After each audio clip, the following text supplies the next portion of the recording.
Okay. ప్రభువైన యేసుక్రీస్తు నామమున కూడి వచ్చిన ప్రతి ఒక్కరికి శుభములు తెలియజేస్తూ ప్రభు మన జీవిత యాత్రలో మరొకసారి రీతిగా మనందరము కూడా ప్రార్థనా విజ్ఞాపనల విషయంలో ఆయన సన్నిధిలో కొంత సమయాన్ని గడపటానికి సంఘముగా కుటుంబంగా మనందరినీ జతపరిచాడు. ఇట్టి ధన్యతలో ప్రభు మనల్ని ఏర్పాటు చేసుకున్నందుకు కొరకై ఆ దేవాది దేవునికి స్తుతి మహిమ ఘనత ప్రభావాలు చెల్లిస్తూ తిరిగి ఈ రాత్రి కాలమున పాట ద్వారా ఆయన సన్నిధిలో చక్కని పాట ద్వారా మనం ఆయన్ను స్తుతించగలిగాం, ఆయన్ను ఆరాధించగలిగాం, ఆయన యొక్క ఔన్నత్యాన్ని ప్రకటించగలిగాం. ఆ పాటలో ఆ అలాంటి విషయాలు అనేకములు ఉన్నాయి. ఆయన ఔన్నత్యాన్ని గురించి చాటి చెప్పేటువంటివి. మనము కూడుకున్న ప్రతిసారి అది ఏ కూడికైనా సరే ప్రభువును ఆరాధించటము, ప్రభువును స్తుతించటము, సమస్త మహిమ ఘనత ప్రభావాలు ఆయనకు మాత్రమే చెల్లించినట్లుగా మన కూడికలన్నీ కూడా ఉండాలని ఆయన ఆశపడతాడు. అలాగే ఉండాలి. అందుకే ప్రార్థన విజ్ఞాపనల కూడిక అంటాం మనం. ప్రార్థన కూడిక, ప్రార్థన విజ్ఞాపనల కూడిక. ఇక్కడ మనం కూడుకున్నది ప్రార్థన విజ్ఞాపనలు రెండు ఉన్నాయి. సో దీని విషయంలో ప్రభు మనకు ఏమి సెలవిస్తూ ఉన్నాడు, ఇలా ఏ ఏ రీతిగా మనం దీన్ని మనము కొనసాగించుకోవాలి, అసలు ఈ ప్రార్థన విజ్ఞాపనలు అని అంటే ఏంటి, ప్రార్థన ఏంటి, విజ్ఞాపన ఏంటి, ఎందుకు అవసరము, ఎవరికి అవసరము, ఎందుకొరకు ఇది అన్నటువంటి విషయాలు ఈ రాత్రి ప్రభు మనకు తెలియచేయలాగున ఏక మనస్సుతో అందరము సంఘముగా కూడి ఆయన సన్నిధిలో ఎదురు చూద్దాం. అపోస్తలుడైన పౌలు భక్తుడు ఫిలిప్పి సంఘానికి పత్రిక రాస్తూ 4వ అధ్యాయంలో కొన్ని శ్రేష్టమైనటువంటి మాటలైన ఇదే నేను ఇందాక పలికినటువంటి మాటలే. ఆ మాటలు అక్కడ రాయబడి ఉన్నాయి. అదేంటి అని అంటే 4వ వచనం నుంచి కూడా చదువుకుంటే చాలా మంచిది. 4వ అధ్యాయం 4వ వచనం నుంచి చదివితే, ఎల్లప్పుడూ ప్రభువునందు ఆనందించుడి, మరలా చెప్పుదును ఆనందించుడి.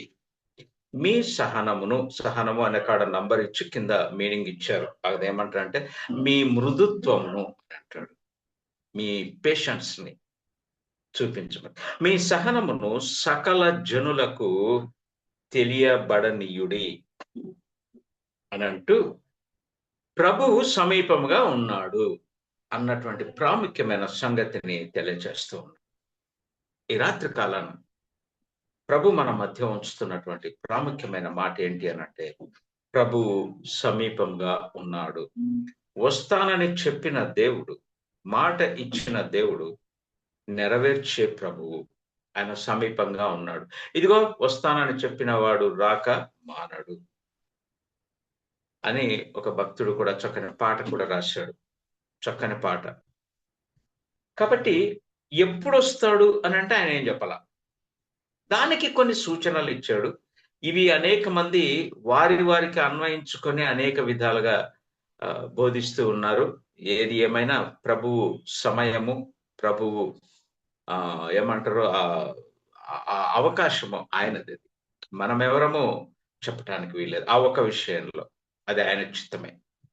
అందుకే ఆయన అంటున్నాడు ప్రభువు సమీపంగా ఉన్నాడు. మరి ఏం చేయాలి, ఎందుకు ఈ మాట రాస్తూ ఉన్నాడు అని అంటే, దేనిని గూర్చి చింతపడకుడి. ప్రభు సమీపంగా ఉన్నాడు. ఇంకా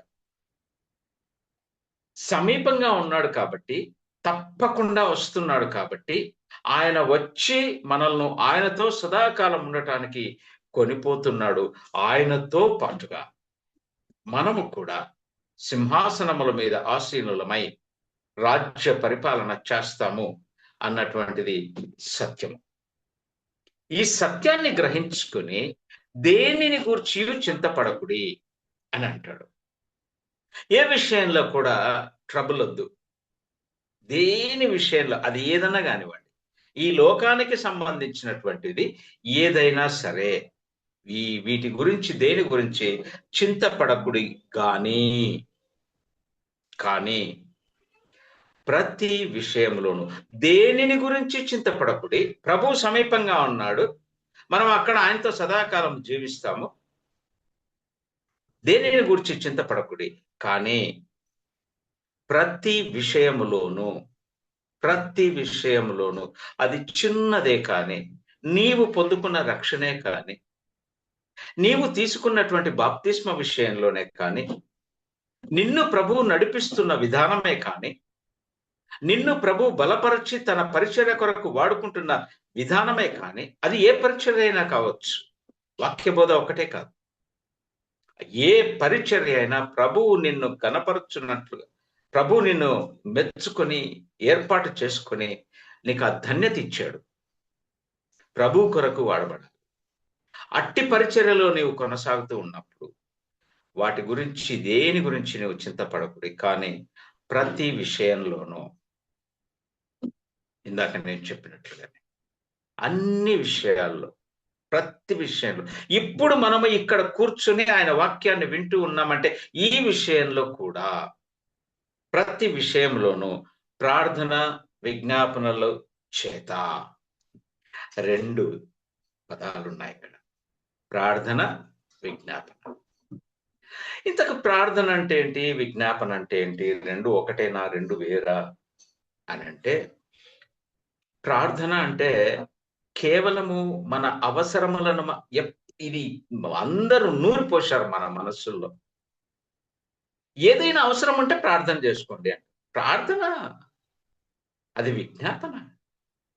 ప్రార్థన అంటే మన అవసరాలను మాత్రమే దేవునితో మాట్లాడి చెప్పుకోవటము కాదు. ఇది గ్రహించాలి. అది కాదు. ప్రార్థన అన్నటువంటిది, జాగ్రత్తగా గమనించండి, ప్రార్థన అన్నటువంటి విషయం ఏదైతే ఉందో, ఆ ఆయుధం ఏదైతే ఉందో, ఆ కార్యం ఏదైతే ఉందో, ఇది మనకు దేవునితో ఉన్నటువంటి సంబంధాన్ని బలపరిచే ఆయుధము. బలపరిచేది ప్రార్థన ద్వారానే మనకు ఆయనకు ఉన్నటువంటి సంబంధంలో బలపడతాం. మనకు ఆయనకు ఉన్నటువంటి సహవాసంలో కొనసాగటానికి ప్రార్థన చేయాలి. కొనసాగాలంటే మన ప్రార్థనలో ఆయన ఔన్నత్యాన్ని పొగడే వాళ్ళంగా ఉండాలి. ఆయన మహత్కార్యములను మనము చెప్పే వాళ్ళంగా ఉండాలి. ఆయనకు మాత్రమే మహిమ కలుగునట్లుగా ఆయననే ఆయన ఒక్కడనే మనము ఉచ్చరిస్తూ ఉండాలి, పలుకుతూ ఉండాలి, నెమరు వేసుకుంటూ ఉండాలి. ఆ నామమునే. ఎందుకంటే మహిమ ఆయనకే చెందాలి, ఘనత ఆయనకే చెందాలి, స్తుతి కూడా ఆయనకే చెందాలి. ఇది ప్రార్థన. ఇలా మనం ఆయనను సన్నుతించటం వలన, ఇలా మనము ఆయనను ఆరాధించటం వలన, ఇలా ఆయన చేసినటువంటి ప్రతి కార్యాన్ని మనం జ్ఞాపకం చేసుకుంటూ ఆయనకే స్తుతులు చెల్లించటం వలన ఆయనకు మనకున్నటువంటి సహవాసం ఎక్కువ అవుతుంది. ఆయనకు మనము మరి సన్నిహితమైనటువంటి వారంగా ఉండి జీవిస్తాం. ఎస్, ఇది గ్రహించుకోవాలి. ప్రార్థన, ఆయన ఎవరో సముద్ర మార్గం చేసి భూమిని అంతా చుట్టినట్లు భూమిని అంతా చుట్టక్కర్లేదు. ప్రార్థనలో ఆయనను స్తుతించాలి ముందు. అందుకే చాలా మంది కొన్ని సంఘాల్లో ప్రార్థన అంటే first they start with the praising. ఆయన నామాలన్నీ చెబుతూ ప్రకటిస్తూ ప్రార్థన కొనసాగు. ఆయన చేసినటువంటి కార్యములను కూడా ఒక్కొక్కటిగా చెప్పుకుంటూ ఆయనకు మహిమ చెల్లిస్తారు. ప్రార్థన విధానం ఇది. ప్రార్థన లోకరీతిగా మనం చూసినట్లయితే ఒకసారి మనం లోకం వైపు చూచి, లోకంలో మన ఇరుగు పొరుగు వారు ఉంటారు, మనకు తెలిసిన వాళ్ళు ఉంటారు. మనం ఉన్న చోట కాకుండా వేరే చోట మనం ఎక్కడైనా జాబ్ చేస్తూ ఉంటే ఆ స్థలంలో కానీ వేరే ఎక్కడైనా కానీ మనము వాళ్ళతో సంబంధాలు కలిగి ఉండాలంటే, మనకు వాళ్ళకు సహవాసం ఉండాలంటే ఏం చేస్తామా? మాటలు కొనసాగిస్తాం. వారితో మాటలు కలుపుకొని వారి మంచి బాగోగుల గురించి అడగటము, వారితో ఏ పని ఉన్నా లేకున్నా ఒక సహవాసం కొరకు పిచ్చపాటి మాట్లాడుకుంటూ వాళ్ళతో ఒక మంచి సంబంధాన్ని ఏర్పాటు చేసుకుంటాం. అంతే. అంతే. ప్రార్థన ద్వారా కూడా, ప్రార్థన అనే అంశము కూడా దేవునితో మాట్లాడుతున్నప్పుడు దేవుని యొక్క కార్యాలను ఆయనకు వివరిస్తూ, నీ గొప్పతనం ఇదయ్యా, నీ మహిమ ఇది, అట్టి మహిమలో ఉన్నవాడివి, నన్ను కూడా ఆ మహిమలో ఉంచటానికి నాకిచ్చిన ధన్యత. మహిమ మాత్రం నీదే. ఆ రీతిగా ఆయనతో మనకున్నటువంటి సంబంధము లేకపోతే సహవాసము కొనసాగింపబడటానికి ప్రార్థన చేయాలి. ఇది నిత్యము నీవెక్కడున్నా, ఏ స్థితిలో ఉన్నా ప్రార్థన ద్వారా ఆయనకు మనకు ఉన్నటువంటి సహవాసాన్ని కొనసాగింప చేసుకోవాలి. ఇక రెండవ మాటకు వస్తే అక్కడ ఏముందంటే ప్రార్థన విజ్ఞాపనముల చేత అని ఉంది. విజ్ఞాపనలు అని అంటే ఏంటి అని అంటే మన యొక్క అవసరాలు ఉన్నాయి చాలా. అది ఆత్మీయ జీవితానికి కావచ్చు, మన ఆత్మీయ స్థితి ఎలా ఉంది, ఒకవేళ బలహీనపడినటువంటి స్థితి ఉంటే బలపరచడానికి, ఒకవేళ పడిపోయిన స్థితి ఉంటే తిరిగి ఆయన నిలబెట్టడానికి, స్థిరపరచటానికి, మన శారీరక అవసరతలు ఏమైనా ఉంటే వాటి విషయమై, మన అక్కరల విషయమై, మన ఆరోగ్యంలో ఏదైనా జరిగినప్పుడు, అనారోగ్య పరిస్థితులు మనకే కావచ్చు, మన కుటుంబం వారికే కావచ్చు, మన సన్నిహితులకే కావచ్చు, మన సంఘంలో ఉన్నటువంటి వారికైనా సరే, ఇట్టి వాటన్నిటి విషయంలో ప్రభువు దగ్గర మొరపెట్టటమే విజ్ఞాపన. ఆయనకు తెలియచేసుకోవాలి. మనలో ఉన్నటువంటి కోరికలు ప్రత్యేకంగా మనము దేవుని ముందు ఉంచటమే విజ్ఞాపన. మొట్టమొదటిగా మన కుటుంబ అవసరత, నా పర్సనల్ నా ఆత్మీయ స్థితి ఎలా ఉంది, నా ఆత్మీయ స్థితిలో నా లోటుపాట్లేంటి నాకు తెలుసు, అవన్నీ నేను ఒప్పుకోవాలి. సుంకరి ప్రార్థన మనకు తెలుసు, ఒప్పుకోవాలి. ఆయన ముందు పెట్టాలి. ఆయన పాదముల యొద్ద పెట్టాలి. ఆయన పాదముల యొద్ద పెడితే ఆయన తప్పకుండా మనకు మేలు చేసే దేవుడు. సో ప్రార్థన అది, విజ్ఞాపన. సో ప్రార్థన విజ్ఞాపన రెండు అంటే ప్రార్థనతో ప్రారంభిస్తూ ఆయనను మహిమపరుస్తూ అలాగా ఆయనను కొనియాడుతూ ఆ తరువాత మన విజ్ఞాపనలు ఆయన ముందు పెట్టాలి. ముందే విజ్ఞాపనలు పెడితే కాదు. అందుకే ప్రార్థన విజ్ఞాపనల చేత అని వ్రాయబడింది అక్కడ. సో ఈ 6వ వచనానికి వస్తే, దేనిని గూర్చి చింతపడకుడి గాని ప్రతి విషయంలోనూ ప్రార్థన విజ్ఞాపనముల చేత కృతజ్ఞతాపూర్వకముగా మీ విన్నపములు దేవునికి తెలియచేయండి. విన్నపాలు చెప్పేటప్పుడు, విజ్ఞాపనలు చేసేటప్పుడు అక్కడ ఒక మాట వ్రాయబడింది, కృతజ్ఞతాపూర్వకంగా. చాలా అవసరం. ప్రార్థనకు వచ్చినప్పుడు మన స్థితిని, అంటే దేవునితో మనకున్నటువంటి సంబంధం, ఆయన పరిశుద్ధుడు గనక నేను కూడా పరిశుద్ధంగా అలాగుండాలి. పరిశుద్ధపరచుకొని ఆయన సన్నిధికి రావాలి. అలాగా ఉంటేనే ఆయన అంగీకరిస్తాడు. విజ్ఞాపనలు చేసేటప్పుడు కూడా కృతజ్ఞతాపూర్వకంగా. ఎందుకు కృతజ్ఞత అంటే, ముందు ఆయన చేసినటువంటి మేలులన్నిటికీ కృతజ్ఞతాస్తుతులు చెల్లిస్తూ, ఈ స్థితిలో కూడా నన్ను బలపరచయ్యా, ఈ అవసరతలో కూడా నీవు నాకు సహాయం చెయ్యయ్యా, ఈ బలహీనతలో కూడా నన్ను బలపరచయ్యా, ఈ స్థితిలో నా ఆరోగ్యము అంత బాగోలేదు, నన్ను నా ఆరోగ్యాన్ని జ్ఞాపకం చేసుకొని తిరిగి నిలబెట్టు నాయన. కృతజ్ఞతాపూర్వకముగానే మీ విన్నపాలన్నీ కూడా ఆయనకు తెలియచేయాలి. 7వ వచనంలో శ్రేష్టమైన మాట, అప్పుడు 4వ వచనంలో ఎల్లప్పుడూ ప్రభువునందు ఆనందించండి అని చెబుతూ, ప్రభువు సమీపంగా ఉన్నాడు కాబట్టి దేన్ని గురించి చింతపడకుడి. కానీ మీ మీ ప్రతి విషయంలోనూ ప్రార్థన విజ్ఞాపనముల చేత కృతజ్ఞతాపూర్వకంగా మన విన్నపాలు ఆయనకు తెలియచేయాలి అని చెబుతూ, అప్పుడు ఇదంతా ఈ క్రమాన్ని పాటిస్తే, ఈ క్రమము జరిగినప్పుడు మాత్రమే అప్పుడు సమస్త జ్ఞానమునకు మించిన దేవుని సమాధానము యేసుక్రీస్తు వలన, దేవుని సమాధానము కుమారుడైన క్రీస్తు ద్వారా మన హృదయములకును మన తలంపులకును కావలి ఉంటుంది. ఇదే విషయాన్ని లేకపోతే ప్రార్థించుటకు ఇది ప్రాముఖ్యత, ప్రార్థన విజ్ఞాపనలు. ఇక ప్రాముఖ్యమైనటువంటివి ఇంకా ఏమైనా ఉన్నాయంటే మత్తయి సువార్తలో 18వ అధ్యాయము 19వ వచనంలో అనుకుంటాను, ఎలా ప్రార్థన, ఇప్పుడు మనందరము కూడుకున్నాం, మనందరము ప్రార్థన కొరకే వచ్చాం. ప్రార్థన కొరకు వచ్చిన మనం, నేను చాలాసార్లు చెప్తాను, సిద్ధపాటు అంటాను. ప్రార్థనకు వచ్చినప్పుడు ఉండవలసింది సిద్ధపాటు అంట.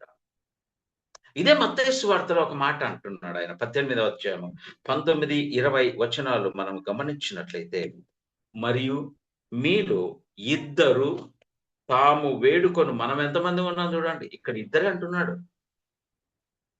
మనం ఎంతమంది ఉన్నాం, ఉండాల్సిందేంటి ఇక్కడ,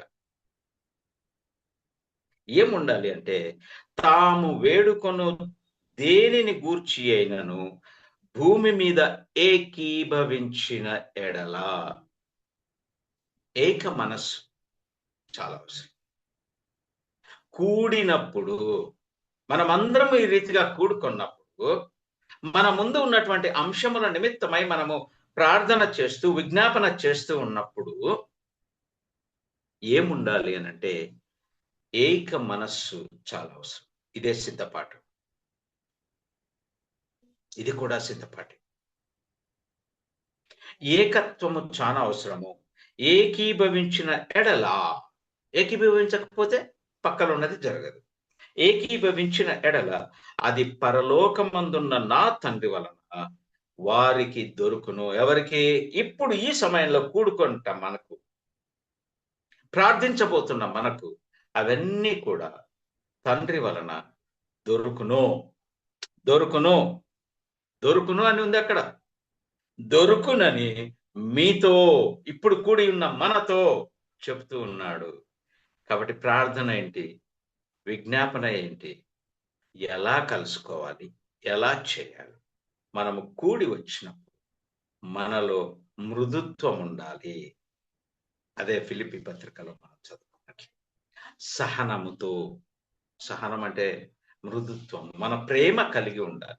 అట్టి ప్రేమతో సమకూడుకున్నటువంటి మనము ఎప్పుడైతే మనలో కూడినప్పుడు ప్రేమ ఉంటుందో, ఆ ప్రేమ మనలో నడిపించేది దేనికి అంటే ఏక మనస్సుకు నడిపిస్తుంది, ఏకత్వానికి నడిపిస్తుంది, ఏకీభవించటానికి ఒప్పింప చేస్తుంది. అది ఇది ఒక ఆనవాయితీగా జరగకూడదు ప్రార్థన అనేది. ఏదో శుక్రవారము పలానా వాళ్ళు నడిపిస్తా ఉన్నారు, జాయిన్ కమ్మంటున్నారు, చాలా మంది అలాగే వచ్చేస్తున్నారు. Let examine our self. అలా వస్తున్నామా? అలా వస్తే ప్రయోజనమే లేదు. ఈ రీతిగా సమస్తమును గ్రహించుకొని, దాని యొక్క ప్రాముఖ్యతను గ్రహించి ఎరిగి ప్రార్థనకు ఏక మనస్సుతో రావాలి. దీనికి ముందు సిద్ధపాటు చాలా అవసరం. నీలో ప్రేమ ఉండాలి, కక్షలు కార్పణ్యాలు ఉంటే తీసివేయాలి. మీ సహనమును సకల జనులకు తెలియబడనీయుడి. మీ సహనం ఏంటో జనులందరూ చూడాలి, వారు గ్రహించుకోవాలి అని చెబుతూ. కాబట్టి ఇది ఒక కార్యక్రమం కాదు. ఎవరైనా ఇది ఒక కార్యక్రమం అనుకుంటే అమ్మా ఇంకా ఇది ఇంతకంటే తప్ప ఇంకోటి లేదు. దేవుడు ఒక బలమైనటువంటి సంకల్పం చేత ఈ సమయాన్ని మన కొరకు ఏర్పాటు చేసి ఇచ్చాడు. మనము ఏది ప్రార్థించినా, ఏది మొరపెట్టుకున్నా, ఏ విజ్ఞాపన ఆయన సన్నిధిలో మనం చేసినా పొందుకోవాలి. వాళ్ళు పొందుకున్నారని మనం ప్రార్థనలు చేస్తూ ఉంటాం. మోషే ప్రార్థించగా అంటాం, ఏలియా ప్రార్థించగా అంటాం, పౌలు శీలలు బంధించినప్పుడు ప్రార్థన చేయగా అంటాం, సంఘం ప్రార్థన చేయగా అంటాం. మరి మన ప్రార్థన ఏంటి? మన ప్రార్థన ఫలితం ఏంటి? ఎక్కడ పొరపాటు? గ్రహింపు లేకపోవటమే. అట్టి గ్రహింపు కొరకే దేవుడు ఈ రాత్రి మన ముందు మాటలు ఉంచుతూ ఉన్నాడు. ఇది మాత్రం ఒక ప్రోగ్రాం కాదమ్మా, ఇది ఒక విశిష్టమైనటువంటి ఆయుధము, ఒక పవర్ఫుల్ వెపన్. ప్రార్థన, విజ్ఞాపన అనేటువంటిది ఈ రెండు కలిపి ఒక ఆయుధము. ఎట్టి ఆయుధం అంటే ఒక బలమైనటువంటి ఆయుధం. ఎంతకు బలమైన ఆయుధము చెప్పండి? మోషే ప్రార్థిస్తే ఏమైంది? ఏలియా ప్రార్థన చేస్తే ఏమైంది? పౌలు శీలలు బంధించినప్పుడు సంఘం అంతా ప్రార్థన చేస్తే ఏం జరిగింది? బలమైన దానియేలు ప్రార్థన చేస్తే ఏమైంది? ఇవన్నీ చెప్పడానికి కాదమ్మా, మన జీవితంలో మనం పొందుకోవటానికి. అందుకు ఇవన్నీ మనం నేర్చుకోవాలి. దయచేసి మళ్ళీ చెప్తున్నాను, ప్రార్థన విజ్ఞాపనలు కూడిక ఇది కార్యక్రమం కాదు. It's not a programme. ఇది ఒక బలమైన పనిముట్టు, ఆయుధము మన చేతిలో ఉండవలసింది. ఇక్కడ మనం కొన్ని ప్రాముఖ్యమైనటువంటి సంగతులు జ్ఞాపకం చేసుకోవాలి, గుర్తుపెట్టుకోవాలి. దేవుణ్ణి మనము తప్పకుండా స్తుతించే వారంగా ఉండాలి. ఇది ఈ సమయం ఏదైతే ఉందో ఇది దేవుణ్ణి స్తుతించే సమయం. అలాగే మన బలహీనతలు, మన అవసరతలు, మన వేదనలు ఆయనతో చెప్పుకునే సమయము ఇది, ఈ సమయం. అలాగే సంఘము కొరకు మధ్యవర్తిత్వము వహిస్తూ, నీవైనా నేనైనా మనందరము మధ్యవర్తిత్వము వహిస్తూ సంఘ క్షేమము కొరకు ప్రార్థన చేసే విశిష్టమైనటువంటి సమయం ఇది. అలాగే కుటుంబం కొరకు మనందరము నిలవబడాలి. ఏ కుటుంబం అన్నా కానివ్వండి, కూడి ఉన్న మనందరి కుటుంబాలు, ప్రతి కుటుంబంలో బలహీనతలు ఉన్నాయి, ప్రతి కుటుంబంలో వేదన ఉంది, ప్రతి కుటుంబంలో బలహీనతలు ఉన్నాయి. వీటన్నిటి నిమిత్తం కూడి వచ్చిన మనందరము కూడా మధ్యవర్తిత్వం వహిస్తూ కుటుంబాల కొరకు ప్రార్థించి, ప్రతి కుటుంబము ఆ పెళ్లి కూతురు కొరకు ఎదురు చూచే, పెళ్లి కుమారుని కొరకు ఎదురు చూచే పెళ్లి కుమార్తెలాగా సిద్ధపడాలి. అది ఆ బాధ్యత మన మీదనే ఉంది. అంత మాత్రమే కాకుండా 5వ విషయం, ఆత్మల సంపాదన కొరకు అనేకులు ఈ లోకంలో ఇంకా నశించిపోతూ ఉన్నారు. అట్టి వారందరి కొరకు హృదయంలో వేదన కలిగినటువంటి వారు, హృదయంలో భారము కలిగినటువంటి వారమై, హృదయంలో నొప్పింపబడినటువంటి వారమై వారి నిమిత్తము ప్రార్థించబద్దులమై ఉన్నాం. యాకోబు పత్రికలో అనుకుంటాను, ఒక్క మాట చూసి నేను ముగించేస్తాను. యాకోబు పత్రిక 5వ అధ్యాయము 16వ వచనం. ఈ ప్రార్థనలు అవసరమా అని అంటే, ప్రార్థనలకు అంత శక్తి ఉందా అని అంటే ఉంది. అదే యాకోబు రాస్తాడు ఇక్కడ. చూడండి ఏమంటాడు.